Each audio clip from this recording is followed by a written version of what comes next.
off your feet," she'd said, as soon as Emmy was old enough to understand. "When I married your dear father, we told ourselves we'd give the court a year and then move on to somewhere better. He was ambitious, was Sam, and would have gone places and taken us with him.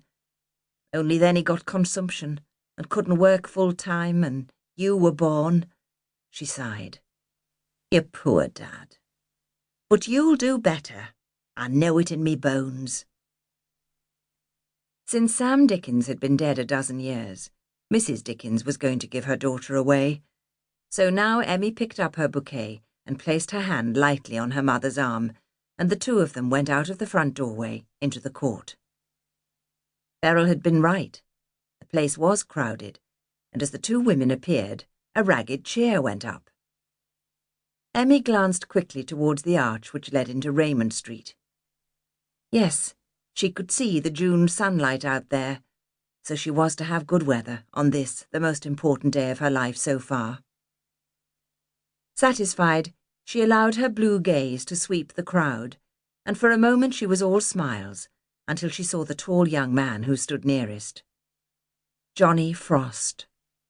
He was staring at her steadily, and she could read the hunger in his dark blue eyes and the pain. Hastily, Emmy turned away from him and began to walk towards the archway, beyond which the wedding car waited.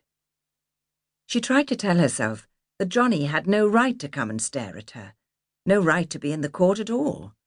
He'd not been invited to the wedding and lived a couple of streets away, so he'd come deliberately, knowing that his presence could only embarrass her. She had been very close to Johnny Frost once, had truly meant to marry him. Oh, there'd been no engagement ring, no public promises, but they'd been childhood sweethearts, and she knew Johnny had taken it for granted that they would wed one day. But Johnny wasn't ambitious, had no desire to better himself. Marriage to Johnny, she thought bitterly now, would have meant a baby every year, a flat over a grocer's shop, and herself taking in washing to make ends meet. Her mother had warned her, but being a headstrong girl of 17, she had taken no notice, until Peter Wesley had come into her life, that was. Peter was a dozen years older than she, and first officer on a liner. His parents were well-to-do people living in Southampton. Mr. and Mrs. Wesley Sr. had come up for the wedding, but had refused Mrs. Dickens's shyly offered hospitality and had booked themselves rooms at the Adelphi instead.